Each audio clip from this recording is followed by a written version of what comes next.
Uh, I love this time of day. This time of night. It's Sunday night. Mike, how are you? Great, Jake. How are you?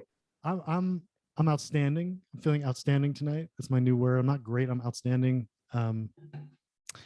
And just thrilled to be here. For those who are joining us live, love it. Come back every Sunday. We're always here. For those who are joining on YouTube or podcasts, welcome as well. Just so you know, you can join us live every Sunday if you want. Just pop on over to nosundayscaries.club and pop your email address in and we'll send you an invite. No pressure. Join us anytime. And that way you can ask questions in real time. We'd love that. So this organization started, we're closing on our end of our third month actually now, which is super crazy, Mike. Started off as just a concept where, for a lot of folks on Sunday nights, as the sun starts to set, different emotions tend to bubble up in anticipation of the week ahead. Sometimes they're super positive and exciting. Sometimes they're scary and anxiety ridden. And our mission here is just to insert connection and inspiration and conversation on a Sunday night to hopefully kind of cut off those narrow pathways. And so you put your head on your pillow thinking about something maybe you heard tonight or thought about as a result of what was discussed tonight. And ultimately just want to create a positive environment. So thanks for supporting it. Appreciate it. So Mike, I always like to start out with a real quick kind of around the horn, and we'll do a more formal intro of our guest Ben in a moment. But Mike, would love any lessons learned this week you want to share? What are you thinking about? Yeah, I got to be vulnerable here. I'm struggling to get into a new routine for myself. I constantly like to be shaking things up in my life and finding new ways to improve what I do and level myself up. And I've been doing that in all different ways, physically and in my businesses.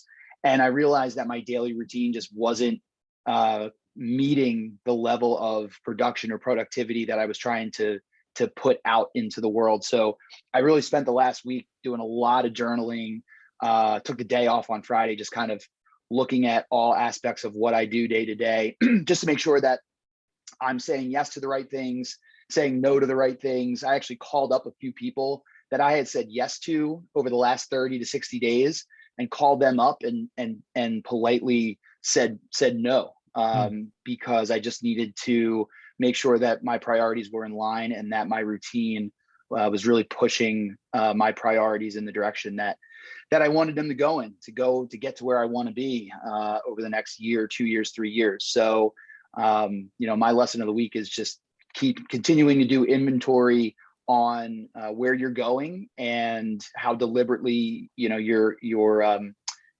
day to day or your routines that you have day to day, how much in line are they with where you're trying to go? Wow, that's amazing. Yeah, for me, the lesson this week was a little different. For those that were my colleagues down in Tampa, I shared this story with you on Friday, so you'll have to excuse the repeat. But for those that know me pretty well, I'm kind of a big baby. I'm a rule follower, and I'm like, no, not you. And there's someone I admire a lot coming to speak at a private club pretty near my house, which is not somewhere she normally comes. And the challenge was that she was speaking to an organization that I'm not a part of. It was an organization made up of private wealth managers, people that own like private practices, and it was an organization they're a part of. And clearly, I'm not that. But I snuck in, and I stood in the back of the room, and I got to witness just an amazing speech about actually somewhat to correlate to what we're going to talk tonight about using stories to create connection. But it was someone I admired for a long time from a distance, never actually met in person, and decided to sneak in. And it was awesome. And it was exhilarating. And I've never done it before. But it's like, I guess that's my lesson. It's like, what's the worst that can happen? Just try, and everyone was very nice to me. So it was good. I didn't get caught. Awesome. So Ben, before we do the formal intro, any lessons you learned this week? I know you're on the road a lot going on for you. Anything you want to share with the group? I think you're muted too, by the way. There you go. I'm unmuted. Yeah. Mike, you went first and said you're going to be vulnerable and talk about some patterns of yours, and it was hard for you to shake some stuff, it sounds like. And as you said, you're going to be vulnerable. So I guess the most real thing from the last week with me, and I'm going to follow your lead on going somewhere that I didn't expect to go in the most real way this week. And I was traveling. I was in Canada, and I have a 22-year-old and a 20-year-old. My 22-year-old graduated college, off working, occasionally actually buys me dinner. she's flying. Well, that's all good. My 20-year-old in a more stressful period. And I was talking to a friend a couple of days ago when I got back from my trip, and I was gone, so I felt more helpless and being out of the country. And I was like, I was really worried about Abby, my younger one, and like, yeah, you seem to like exude that, right? Don't put that on her. I'm like, well, I'm not, because I haven't like seen her in a few days, right? So I'm not putting it on her. My friend says, yeah, but she can feel it. I was like, she could feel it, like if I'm not talking to her or even texting her. It's like, yeah, it's all energy, man. She could feel it. Like, let that go. Like, put the energy in the world that, you love her, you love everything about what, and then she'll feel that. So the lesson this week is, man, that's a tough one, because it requires so much trust. And I struggle with, things that are out of my control. I don't know if that has anything to do with even the purpose of you setting up this group of people in the conversation. But man, that's a big one. And I cannot wait to feel a shift in me, going from my worries to like, no, I love her. She's got this. I'm there. But then it got even more. Now I'm recounting this in real time. So I'm going to go here. You can't stop. You can mute me, but I'm going to keep rolling.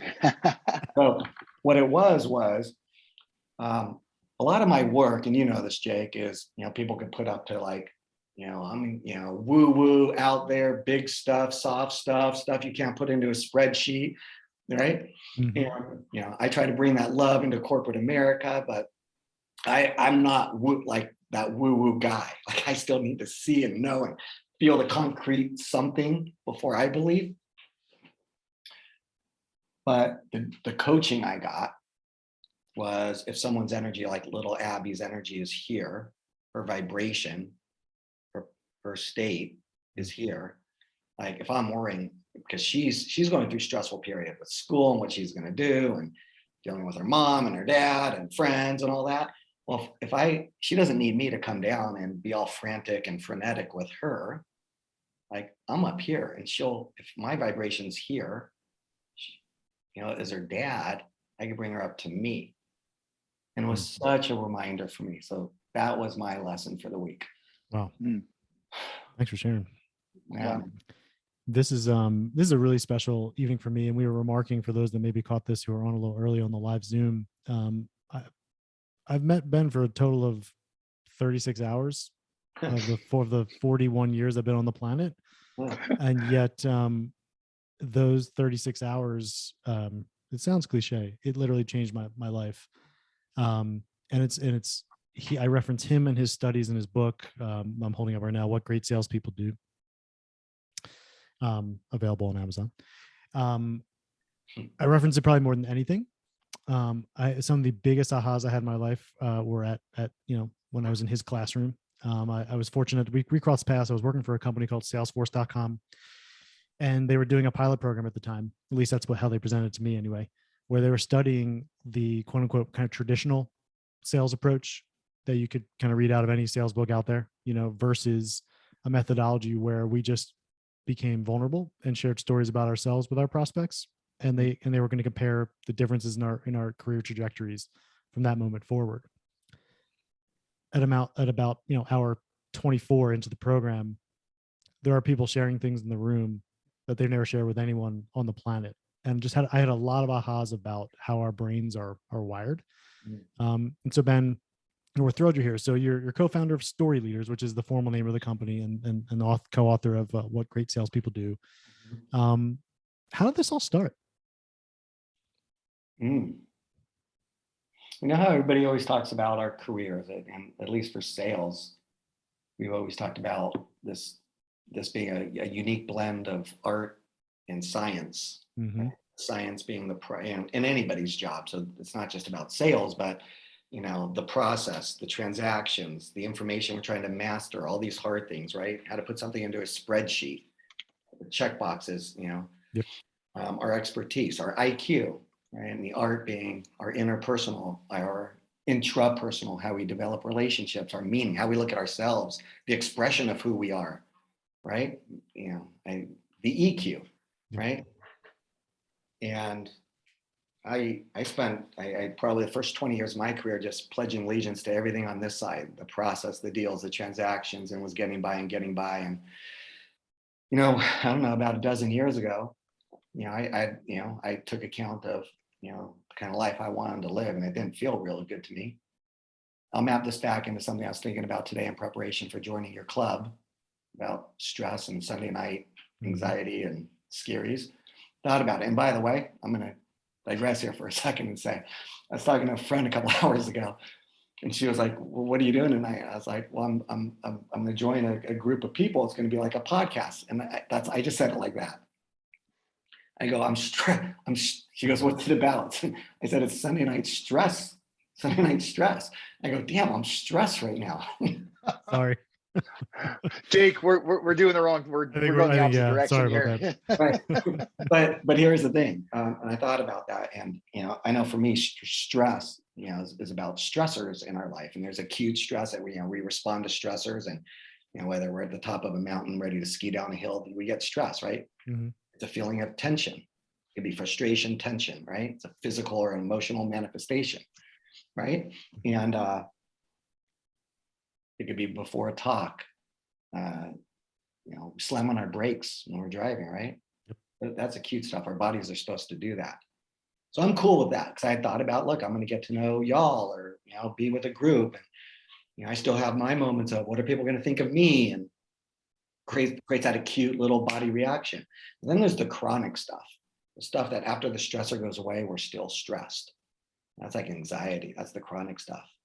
I'm going to go back to me here, but I was just thinking about this. So if I can, I'll share something that happened to me. I have a sister who's 14 years younger than me, and she has a 2 and a 4-year-old. And not too long ago, I was out on a Sunday evening, and she's like, we live in the same neighborhood. It's like, come with me, I'm going to go walk the kids, in the stroller, like a double stroller. And we're on a walk, and she's like, God, I was like, Leah, you look so stressed. And she's like, I'm so stressed right now. She's like, this, and I can see her grinding. And I'm like, oh, it's Sundays, right? You have this Sunday night, whatever. And she goes, no, I feel like this every night. I'm like, what? And here she is with this beautiful career, a beautiful woman, a beautiful family. She's in her late 30s, right? And then she's like, man, going to work sucks. Like, I hate what I do every day. It's just like a grind. So I was thinking about stress. I was thinking about where that comes from. I'll take that back to my life. I feel like I spent a lot of years mastering stress. Like, bro, I mean, there was a time I was so stressed years ago, I called 911 because I thought I was having a heart attack. They actually came to my house. This is years ago. And I know where it came from, but either it's because I had a bucket of fried chicken earlier that day and that my heart was about to explode, or I was really experiencing like not acute, chronic stress. And I think I was on this hamster wheel for a long time, just focused on that playbook over here of like the process, the systems, how to do deals, how to do this, how to put things in spreadsheets. In other words, tasks, just going from point A to point B. And I spent a lot of my career just focused on how to go from point A to point B, like on the micro level, on the macro level.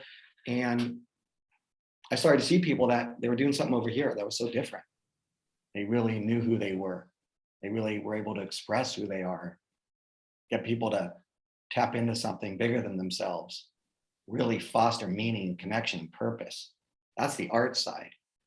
So I think I actually rediscovered something in my life, Jake, which was about, from when I was a kid, I was into the arts and the humanities. And I got turned on to the stuff on this side about a dozen years ago.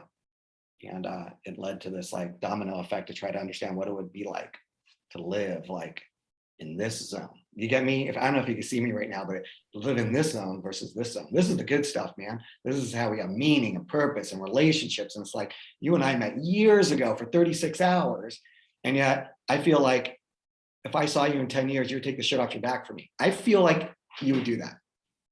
I would do it for you. Right. But that comes from this stuff, how we relate and foster community with one another.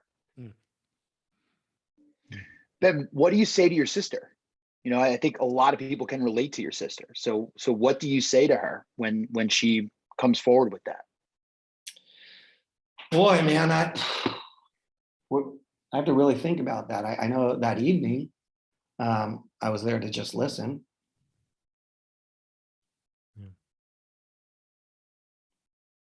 Yeah, I think I don't know, we're usually, I don't know how good we are at listening to one another. My family, we're not good at that. In fact, I come from a family where we don't open up enough. And I can tell you this, as I try to be real about that, I don't know what I ought to do. Maybe we could talk about that, because maybe that's the lesson here. But I could tell you that showing up the way that I would want to show up is always the hardest with the people I love the most. So with my family, it's interesting. It's harder to show up vulnerably. And it's vulnerable just to listen for me, because sometimes there is no solution. Yeah. Well, what's coming up for you, Mike? No, I think, well, I mean, I could give a personal example myself. You know, a close relative of mine just went through a breakup, broke up an engagement, and had been together with their fiance for 8 years. They bought a house together. Their families were very, very close. And now both of their worlds are unraveling, so to speak. And, you know, much like your example you gave with your sister, you know, there's so much beauty that surrounds them individually, right? There's so many amazing things that if they look outside themselves and what's going on around them, you know, it's obvious that they have such a support system, but it's really what's inside that is causing the stressors, and you know, what's causing the difficulty for them day to day. And I just think a lot about how we don't treat that early enough or honestly enough, and are not good enough to ourselves sometimes, because we're constantly searching for outside assurances that will tell us that we're doing what we should be doing, when really we need to just be looking inside and asking ourselves if we're happy. And if we're not, honestly with ourselves, if we're not happy, then it doesn't matter what's surrounding us. We have to find peace within ourselves. So I mean, no question there. I guess I'm just responding to yours. It was just you know, poignant. Yeah, no, that's beautiful. And can I share what's coming up for me right now? Yeah. So I'm wondering if everything we need, we can find the answers, like with whatever our environments are right now. And I know it's easy for me to say as I'm sitting in my nice house, and you know, my kids certainly have more resources than I grew up with. So like, it's easy for me to like preach here. But I got a really valuable lesson, and it was when I landed at LAX. I ordered an Uber, and I'm stressed because I want to get home. After a 5-hour flight from the East Coast, all I want to do is get home. But to get home from LA, like 8 miles, that's another hour. Getting out of LAX to to my neighborhood. I want to get to my daughter's soccer game, and it's like Friday at 5 or something. And I get into this woman's car. It was a Toyota Corolla. It was the nicest Corolla ever. It felt really good. And the woman's name was Mary Ann, and she was older. She could have been my mother's age. So clearly like almost of retirement type of age. And I get in there, and you know that loop at LAX where you have to go around. Getting out of that can take 20 minutes, right? But I know it. I've been, so I'm like, I get into her car and I'm like looking around, right? I'm like, you like go left here, and like just you can jam through this, you can actually cut through here, and then can you cut through here? And I'm like barking orders, at this woman. She's there to take me like to see my family, and here I am barking orders at her, right? But think about it. Here's why: because I need to get from where I was to my house, and she needs to take me from there to my house, right? And I could tell you this, man, like after about 2 minutes of me being a jerk, and the reason I knew I was being a jerk was because I looked in her rear view mirror, and I saw her like really beautiful soft eyes, and she's looking at me, and I'm like barking orders at her, right? And I looked at her and I'm like, oh my gosh, like, I'm so sorry, I'm barking orders at you. I just want to get home. I want to see my daughters. I've been gone for a week. My daughter has a soccer game. Like, it starts at 5. If I get there at 5:01, I think I'm a bad dad. Right? And she looks at me, she's like, she didn't say Sonny, but it felt like she's like, oh, that's okay, Sonny. She was like my grandmother, right? And she's like, it's okay.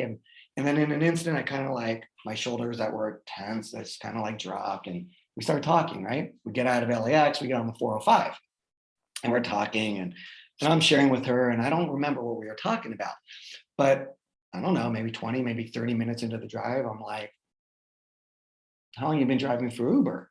And she goes, only like a couple of weeks. I'm like, how do you like it?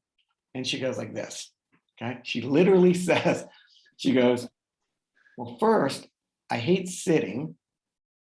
And second, I hate traffic. And I'm like, yo, this might not be the best racket for you. We're sitting here, and stop traffic on the 405. But then she kind of stops and she goes, but here's the thing. And I'm like, what? And she goes, someone like you, and I'll never forget how she said it. She goes, like, a beautiful person like you will come into my car. You can be with me for like 5 minutes or maybe, an hour, and we'll spend time together, right? And you'll leave. And she says, I'll never forget this. She says, and I'll take a piece of you with me for the rest of my life.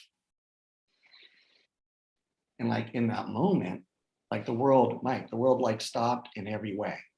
And I just want to like slow this thing down for a second, because there's something there that I think was like the most incredible wisdom for us here, right? This Marianne's job, the task was to take me from point A to point B. All that stuff. Jake, in our old world, I met you when you were selling software. Mm-hmm. Your job, defined by your company, was to do this for a living. Go to this stage, then this stage, then this stage. This is what we do. Yep. Marianne's job is to take me from here to LAX to my home address, right? Mm-hmm. She didn't look at it like that. If she did, her job would have sucked. She would have had the Sunday night Scaries, because all it would have been was tasks. And even if she achieves her task, and even if she has like a 5.0 or whatever on the stars, and she makes good money that night, how sustainable is that one? But she reframed how she viewed what it is she did. She no longer was taking somebody from point A. She was engaged with people and looking at it as, I'm going to take a piece of that person with me for the rest of my life. In other words, for her, it was about connection. She found meaning and purpose in connection.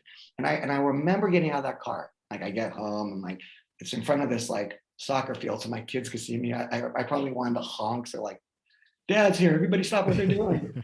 But she comes back and we hugged it out. I'm sure the family was like, wow. Like, here goes Dad again. And I'm in tears because I'm emotional and I'm never going to see her again. Right? So we hugged it out and left. And I was fully present with, when I got to my daughter's game. But I thought about it a lot. I think about it a lot when I think about what it is that I do. And what I think about is not Marianne. I think about me. Is my life going to be about taking people from point A to point B? Is it transactions? Because if it is, it's all that stuff. When I said the art and science, that was my old way, Jake. That's where I come from, man. I'm a master of that stuff. And I can tell you without knowing what, I can see some names: Heather, Joyce, Renee, Jessica, Kevin, Paul, like whatever it is we do, it's when we get caught up in the tasks that we have to do. And like, I know there's pros out there that are going to say, organize your tasks, put them on a list, and then you're gonna check them off. You're gonna feel good about yourself. Fine. That's the price of admission, homie. Cool. But we would really want to get to somewhere good, the kind of good stuff where you feel like the force of life, it's Marianne. Maybe it's about how we look at how we develop connections with people. So if we're in sales, what if it's about connections with people? The outcome, the sale, that's the outcome. That's the byproduct. So I think the important thing is, no matter if it's my sister, let's go back to Leah, my sister, right? Number one is, I don't think we listen enough. But let's break this. Am I going too much here? Or like, y'all just slow me down. Keep going. Maybe all she needed was someone to really listen to her and empathize with her. So she's seen and heard. Because if she is, then she and I are forming a connection, as opposed to me being her big brother, being like, this is what you need, Leah. And look at my finger. I hate when it does that, but that's what the guy I could be. Right. That's the old Ben, right? And then the other thing is, if we all slow down and deconstruct our lives, and I'm no master of this, no expert of this, but I can tell you, I'm a very caring student of this, trying to understand this practice. Can we reframe what it is we do? If everybody, every one of us, like, what do I do? If I go from point A to point B, I'm a lawyer, I'm a doctor, I'm a coach, I drive for Uber, I'm a parent, I'm a husband, I'm a wife. It's about the purpose and the meaning comes from the connections and the relationships we have. Tell me if I'm crazy. Wouldn't that change everything? Mm-hmm. And so I'm looking at the notes here on the chat, Jessica. Connection equals the secret sauce. Agree. Yeah. It's almost like it's magical, but it ain't. But it's not magic. Jake, what's coming up for you? Well, yeah, I want to zoom in on that. So you travel the world and you work with companies and nonprofits. You know, everything from Salesforce to Aetna, Tableau, McKesson, like, you know, and of course the whole nonprofit world. And you discuss and lead seminars and trainings on creating more human, authentic ways of connecting. What do we misunderstand about connection as humans? Well, what's coming? Can I ask you what's coming up for you on that? Oh man, you always do this. You always do this. Gosh, I don't know that communication's about talking, or even listening. That it's just about a series of statements coming out of our mouths.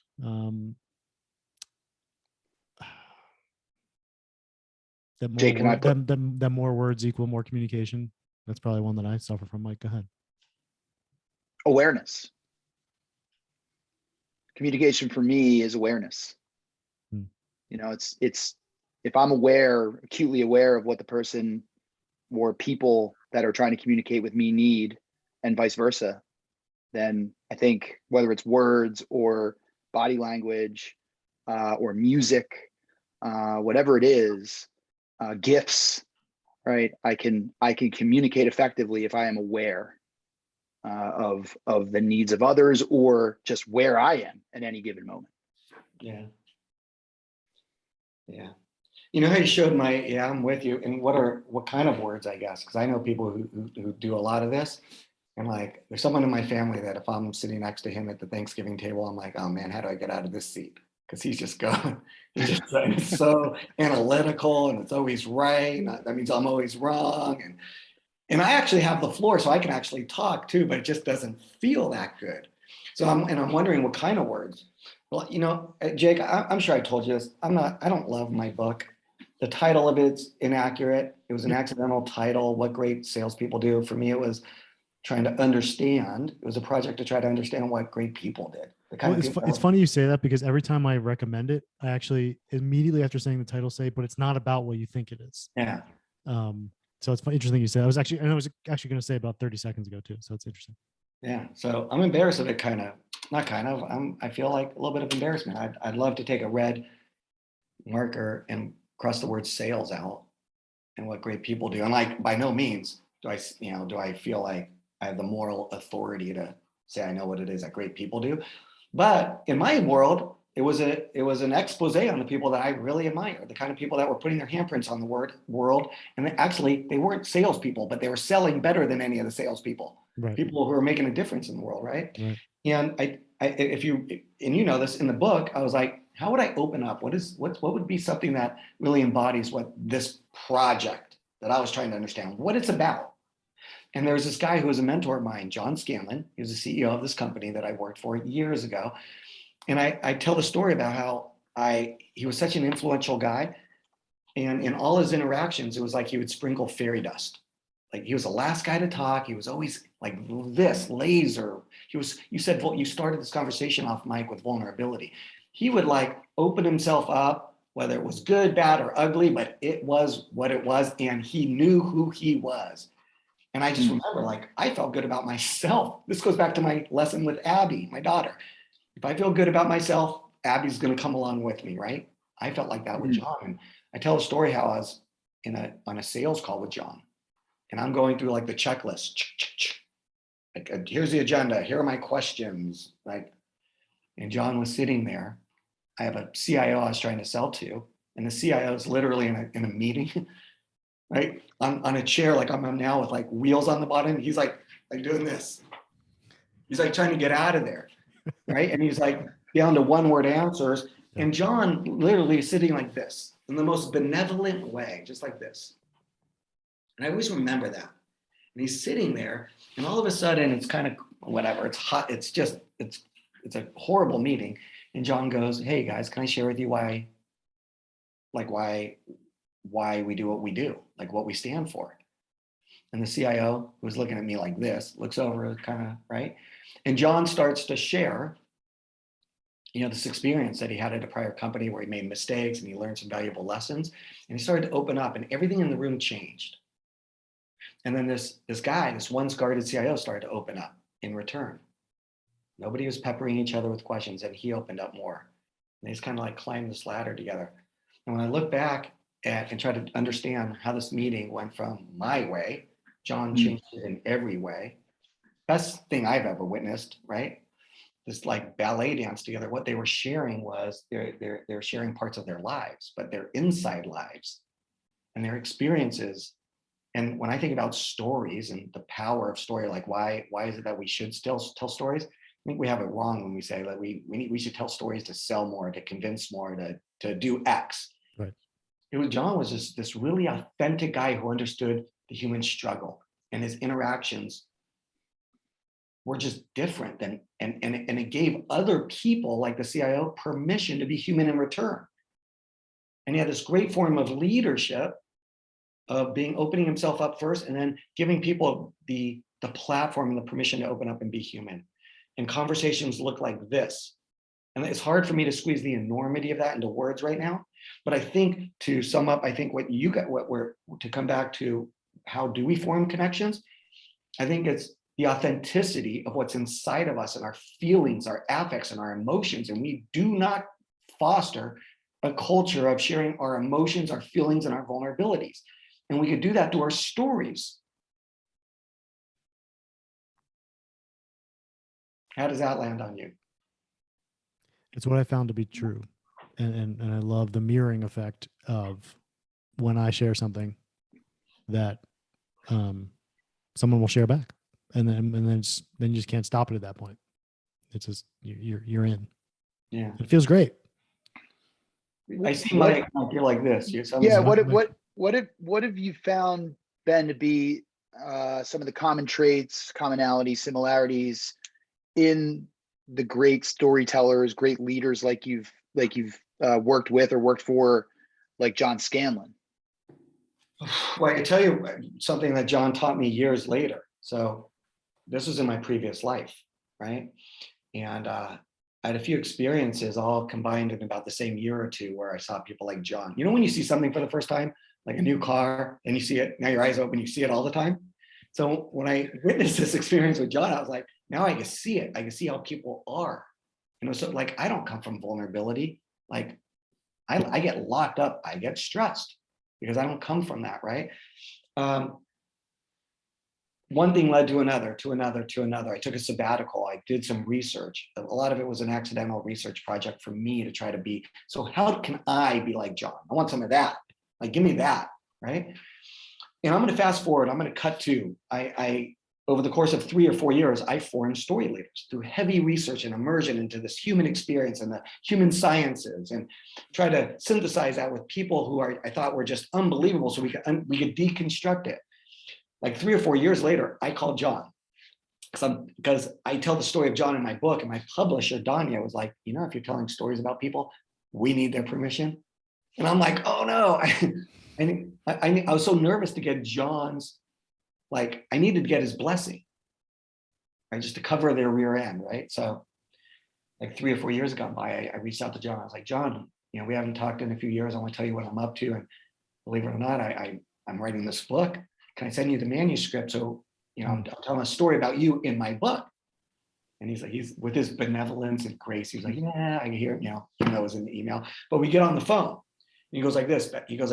Hey, Ben, I want you to hang on to this idea, guys. He goes like this. He goes, I read the story you told about me in a sales call, like I just told you a few minutes ago. And he goes, I don't even remember that. I'm like, oh my gosh, like, am I making that up in my mind? But I thought about it. Like, why do you think he didn't remember that, the story I'm telling of him? It wasn't a tactic. It was him. Yeah. And Jake, I could tell you that like every interaction now I could recount was that's how he rolled. That's how he showed up. So it might have looked like magic to me, but to him, this was how he showed up in the world, right? This is who he was. And you said it wasn't a tactic. Like, hold on to that, right? Mm-hmm. He goes, Ben, the problem is what you need to know is my story. I'm like, what do you mean? He goes, it always bothered me that people would say in the company, I'm the CEO, so I can be like that. I can be loose and fluid and authentic, right? Because I'm the CEO. They have it backwards. And this is what he said. He goes, Ben, I grew up as an engineer, a double E. So I went through life like point A to point B, point A to point B, getting by. I'll never forget this, Mike. He was like, I was getting by, I was getting by, I was getting by. And he stops and he goes, but here's the thing, Ben. After doing that for long enough, I realized I can't get by anymore. And he stopped and he says this, he goes, and I had to learn, I realized that for me, I had to take off my mask. And in an instant, I knew exactly what he was talking about. That he had the courage to take off this veneer of superficiality, of this projection of what he thought the world, how he had to, portray himself to the world, took the mask off. And then all this other stuff was on the other end of that. So for me, when I think about what it takes to show up and be that way, that was your question, Mike. What if we learned to take off our mask? Like, what if we all left here and it's a Sunday night and we're with our loved ones? And if we're not, we're alone. We could call a loved one. And we did this. Honey, this may be out of the blue. It may seem weird, but I want to share something about my life that you don't know about me. Watch whatever was going down, whether it's your husband, wife, partner, child, mother, right? And then authentically share something vulnerable. See how something that goes from here and here it'll be like the clasping of hands. And I feel like for me, the thing that gives me like the force of life, and I'm not talking about like power, the force of life. I'm talking about like authentic power, the kind of power where it's like on Friday night, imagine this, the opposite of Sunday night scaries. Friday night, we're pissed because somebody's calling a timeout.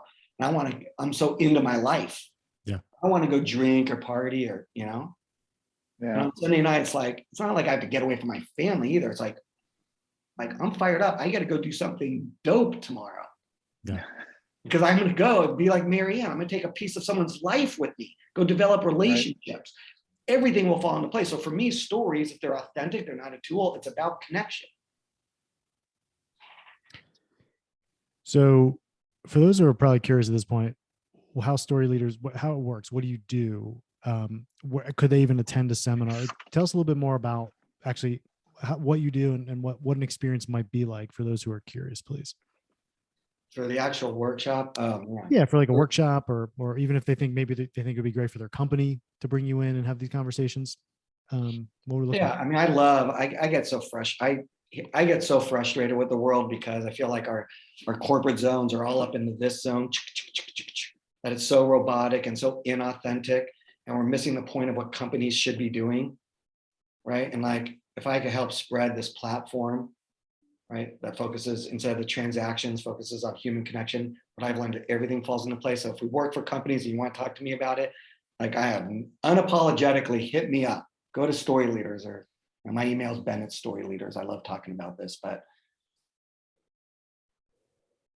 it's just storyleaders.com. That's it. I don't even know how else to go with what you're trying. I think what you're trying to do is what might someone experience in like the seminar still like mine, where we're learning kind of the art and science of storytelling and then actually helping to craft and figure out what our actual stories are so that we can create deeper connections in our life. Is that maybe an oversimplification of it? No, I mean, look, I can tell you what it's about, but like you and I didn't even know each other and you went through. So I think I want to ask you to like talk about it. What was it? What was the old world for you and what was the new world for you? the really the oversimplification of it, this doesn't do it any justice at all, but here's how I'd explain if I was in an elevator with someone is, our brains are wired. If you're finding or struggling with, or just have this gut feeling like your connections aren't as deep or authentic as you want, it's probably because you're not sharing more stories about yourself and opening up. And what you may not know too is that our brains are wired to, when you hear a story, maybe even even for people listening right now, if you were live with us, you'd probably, Jake, can I come off mute and tell you a story? I can't help it. That's how our brains are wired, right? Just like we know, and I learned this, I can remember like it was yesterday.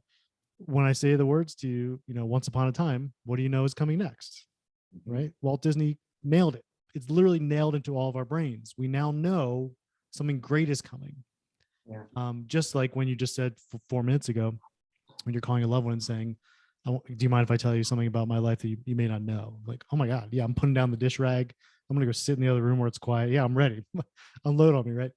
And then going internal. So that's the science. That's like the left brain side of things. Like, okay, this makes sense.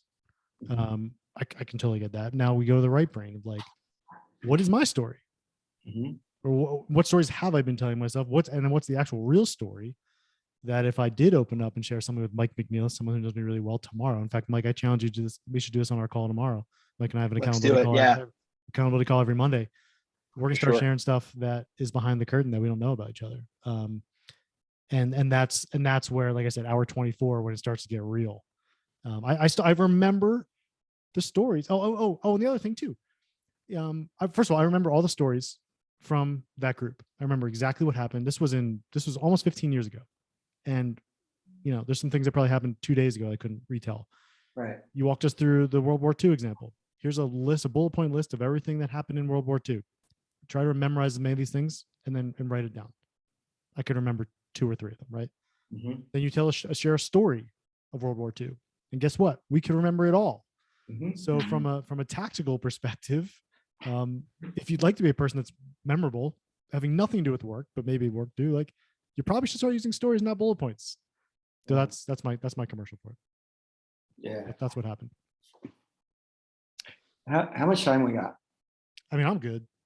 Everyone, I don't know what everyone else has, but let's keep going. We're rolling. All right, check this out. So I live in Santa Monica, and every day I walk down to the bluffs, and there's like a little park that overlooks the ocean. It's gorgeous, right? And there's these guys set up. Let's see if I can do this here. They were set up on the bluffs. Yep. How they set on something? What I can't read what it says, but they set up a table, and it says here, a sign that says, "Here to listen, no judgment, no advice, no charge." This guy sitting there. Wow. And I stood on the side and I watched this, and people would come up, and there's a picture of this guy, and he's telling me, and I get close to hear what's going on, and he's animated, he's fired up, and he's just unloading. And I was like, so here's why I share that and why I asked you about time. This is what it means to me, and why I get like a force of life from this, from what we're talking about. I live close to my mom now for the first time in years. And I lost my father about 3 years ago. So like, I really cherish the time I have with my mom. And if she calls like, "Hey, let's get a cup of coffee," I'm always saying yes. So she called me at like 9 o'clock, and she's in the morning. She's like, "You want to go get coffee?" I'm like, "Absolutely." We walk down to Coffee Bean and Tea Leaf, right? I already had coffee though. We get in there.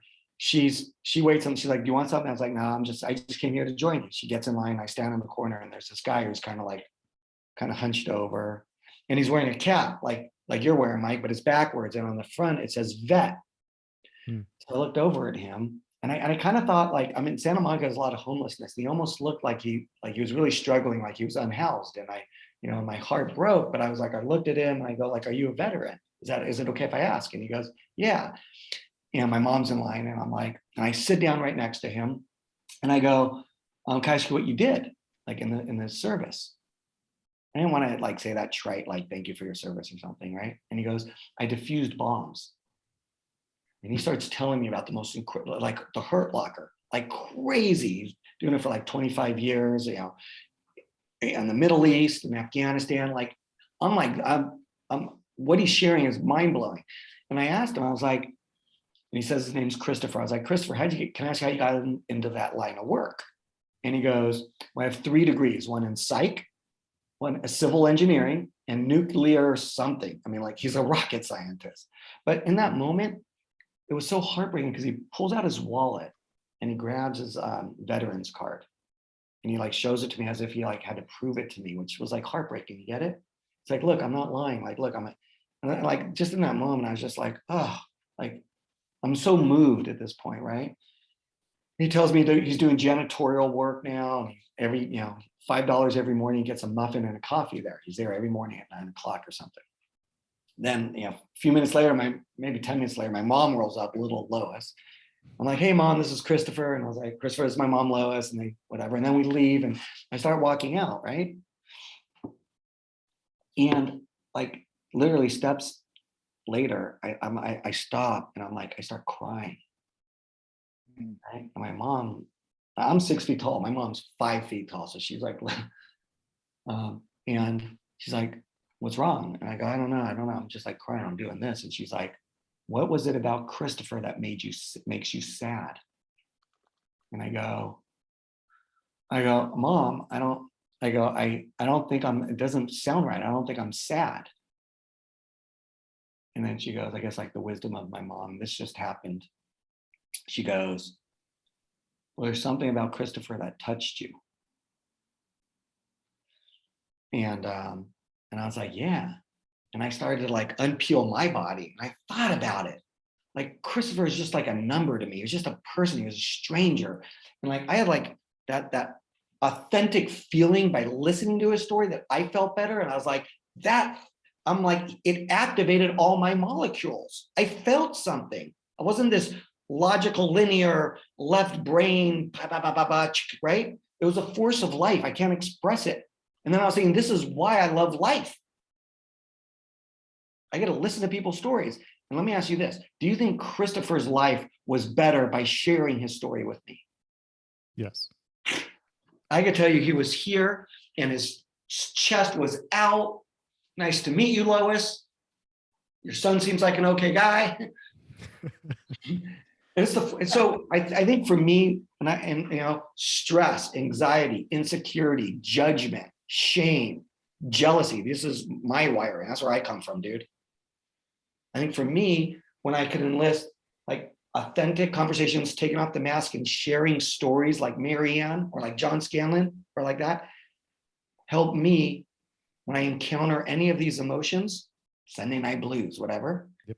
I can now juxtapose these and say, I'm encountering these things, jealousy, rage, anger, insecurity. And I can now say that's an opportunity for me to experience joy, fulfillment, optimism, hope, empathy, love, compassion. So how do you make sense of all of this? I don't even know, man. Half the time I don't know what I do. All I know is in these workshops, we're like, let's all get to a point where we're sharing authentic stories, because when we do that, we form deeper, more interpersonal relationships and communication through our stories, and everything flows from that.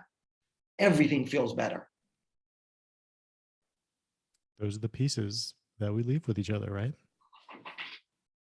Yeah. Mike, what's coming up for you, man? I think for me, this is very much in line with how I try to lead my teams. I am not an academic, but I do know how to share stories. And I like to think that I can do a decent job at relating. So, I think that this is not something that is taught or not taught enough in business school. And that, a lot of people do not come into their careers thinking they need to have this type of tool in their tool belt. But I do recognize that for many of the leaders, if not all of the leaders that I have worked with or worked for in my career, the good ones and the ones that people look up to and aspire to be like, are 9.99999 times out of 10 a great storyteller. So I just think it's something that's sorely missed generally in the corporate space, for sure. Let me ask you this. You said they're storytellers. Are they also listeners? Oh yeah, well, for sure. Because I think a lot of the stories that they tell come from being able to relate to other people, and hear and listen to other people's stories and share their own, and connect through that vulnerability. Right. Yeah, I'm thinking about like Steven Spielberg, one of the best storytellers of our time, but he wouldn't be able to do what he does if he were not able to absorb and listen to the stories of others and bring them to life, right? Yeah, I mean, Schindler's List is an amazing example of that, right? The research that he did for that film, in interviewing so many people that went through the horrible atrocities that they went through, that's the perfect example.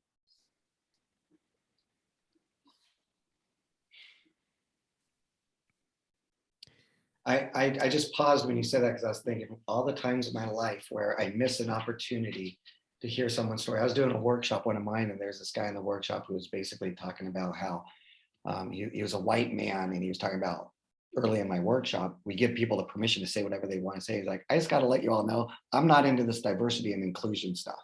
and oh, by the way, I have 2 daughters, and he goes, oh, by the way, women, it's not fair the treatment women are getting, because us white men are, we're the ones getting left out now, right? It's like a hornet's nest when he brings this up. Everybody's like, right? I'm like that. I don't know what to do in this mode. I'm like in uncharted waters, and I'm like, this guy's like the enemy in my mind, right? The villain. Anyways, he sticks with it. That kind of goes away. It gets diffused a little bit. And the next day he's in a breakout and he's sharing his life story. And the guy that was in his group texts me and goes, Ben, I got to tell you something. I'm like, what? He goes, and we're texting. He goes, I was listening to Antoine, that's his name, Antoine's story, and I'm in tears right now. And he basically shared a story how he felt bullied his whole life. He felt suicidal at times. He has mental illness. He has anxiety and stress. And I just feel like, I don't know, the thing the world's missing right now is like, can we stop judging? And I suck at this, right? There's people on the other side of the aisle, and it's easy right now because we're in this camp or this camp. So I'm no expert. If anybody knows me, like but what I'm reminded is all the times that I didn't take a minute to listen to somebody else's story, which will inform me of why that person thinks the way they do. And we miss it. We miss it. And people's stories will tell us everything. Because that's all we got. Our stories are experiences. If we know people's experiences, we know what shaped the way they look at the world, why they do what they do. It's not great. It's simple. It's just not easy because it requires us to be patient, to be present, to be curious. Yeah. And then when it's time for us to share and we share our stories, it requires us to be vulnerable. We got to take off our mask and be all in. By the way, Jessica's commenting. She's saying she's from LA. Jessica, I need to hear from you because you mentioned Tito's. Like I grew up on Tito's, and I'm like, now my things are going like slightly. The coffee, not the vodka, I'm guessing. No. Tacos all the way. Oh, and you tacos. have to here's my former locals tip: order to go, because they come in that cardboard box and you get more chips. Ooh, I love a good chip. An extra liquid guac. Yes. The salsa. I got the salsa. The beef. Oh geez. See, now I'm gonna be struggling. Hey, can I ask a question really quick? This might be weird, but we don't know each other, Jessica. You're listening. Just since you unmuted yourself, anything as you're listening, what's coming up for you? What is coming up for me is really just what you were just talking about can't we please just stop judging people? So I have become much happier in my life when I let things go. Like if somebody cuts me off when we're driving, I don't get mad at them anymore. I used to. Now I'll say, oh my gosh, they're probably in a hurry. They got to call their loved ones ill or something, So it's letting people off the hook, including myself, and not judging and trying to, it's a waste of time to try and understand why somebody is the way they are, I think. And I was also, thank you for the invitation to unmute. There is a movie with Bette Midler and I think Michael Caine called For the Boys. We were talking about Top Gun earlier. And I watched this movie, I think maybe even in the 80s, maybe the late 80s. And it really, and I'm 55 now. I mean, that movie started with, I don't know, I guess I shouldn't say, but it was really a lesson for me in not judging somebody by perhaps their gruff exterior, because perhaps they earned it. It's like the anecdote that David Foster Wallace used at the beginning of his famous commencement speech about the fish, right? Big fish is swimming along, passes two younger fish swimming the other way. Big fish says to the little fish, "Good morning, boys. How's the water?" Two little fish continue to swim along. After a while, one turns to the other and goes, "What the hell is water?" Right? We're just not often are we aware enough of what's going on around us to actually realize that other people might have some real stuff that they're going through too, or that they're dealing with, and their reality could be, much worse than ours, or much worse than we could ever imagine, right? So yeah, thank you, Jessica. That made me think of that. Just one more quick note on that is just for me personally, is that if I spend too much time on others' motivations, it drains my happiness first, but then also it takes me away from focusing on whatever the solution might be. What we focus on expands, correct? We've heard that. That's not my original thought. Mm-hmm. Mm-hmm. So, Ben, you've been so kind with your time. I do want to ask you one more question, especially since you're from LA and there tends to be a lot of billboards as you're driving around. If you, Ben, when Ben, you have your own billboard, as people are sitting in traffic on wherever they're going, and they see the words that you have up there, if you had this billboard, what would you put on it that you'd want the whole world to see? Gosh. No pressure. If I had a blank billboard, Blank billboard, brother. Anything you want.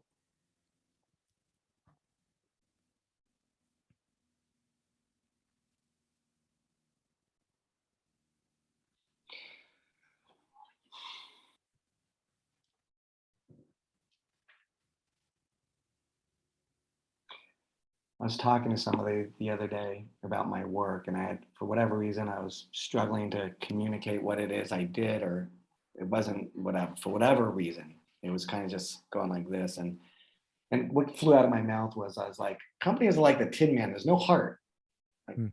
Like we need to put a heart and make the Tin Man like a human being. So I don't know how you would express that. Maybe a picture, maybe the billboard would be a picture, right? That would represent that, a Tin Man with a heart or something. I don't know. How do you express that? I don't know if it'd even be words.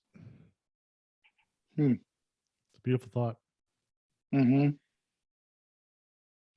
I feel even inadequate when I say that, but can we do this? If this is recorded and shared later, can it be one of those things where I dub it in later and I have something really awesome? Yeah, absolutely. Just let us know before. I guess we'll post this next I got Sunday. it. How great would this be? How great would this be? Just to be provocative and unapologetic. Ready? I got it. Ready? Okay. I put this. Ready? Words. Ready? Look at me. You have to look at me. Israel, Palestine, Republican, Democrat, MSNBC, Fox News, Lakers, Celtics.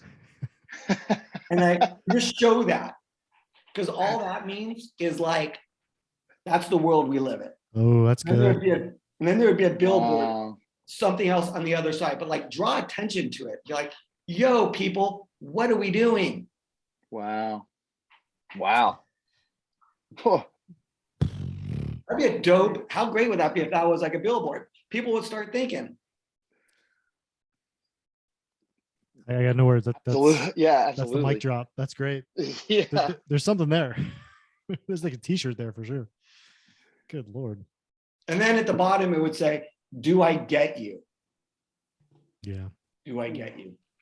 Ooh. I appreciate you guys, like Mike, just getting to know you today, man. Yeah, man. Even Absolutely, in the Ben. first like minute, like the way you talk about Jake, man, you're like this incredibly wholehearted, thoughtful, like unicorn guy. I don't know, man. It's like weird, but you like calm my nerves when I listen to you talk. Well, look, it's a love fest. Look, these are the skills not taught, right? If you could teach me this when I was in like 4th grade, storytelling and story communicating, and also taught me like financial stuff, I'm good. Just send me out in the world. Everything will be fine. You know? Well, we need more of Jake out there because your industry, the real estate industry, woof, is the Tin Man that needs the heart. Mm. Yeah. I always ask folks, I'm like, what'd you learn about them? What do you know about them? The people you just met with, they're not a Zillow lead. They're a human. What do you know about them? What do they know about you? What do they know about you? How is it that I can tell stories about someone I met 15 years ago? What we should all do, let's all just, when we leave here tonight or first thing in the morning, just take the idea of going first. That's it. Going Bro. first. Go share a story Yeah. with somebody that's something would require some of those the acute stress nerves that kind of bubble up because you're at the top of the ski jump and you're ready to go. Yeah. Just, in that moment, and then share it and then see what happens in return. I love that moment. I love that. Going moment. first. Yeah. Well, I have nothing else to say. Ben, thank you for being so generous with your time. I know you don't love the title, but I'll read the whole title of it. The Science of Selling Through Emotional Connection and the Power of Story. Mm-hmm. And then there's a bigger title below. It says What Great Salespeople Do. But we won't talk about that. Pick it up. It is a great read. Bring Ben in. Reach out to him. I'm grateful to be able to spend another hour with you. So thank you. And I'm so glad that our paths crossed again. And I know we'll be doing some things together. Thanks everyone for joining us. I'll put all Ben's contact info in the show notes once this is published, and you can reach out and connect from there. And just wish everyone an awesome connected evening and beginning of their week. Thank you all. Thanks, Ben. Thanks, everyone. Later, Jake. Later.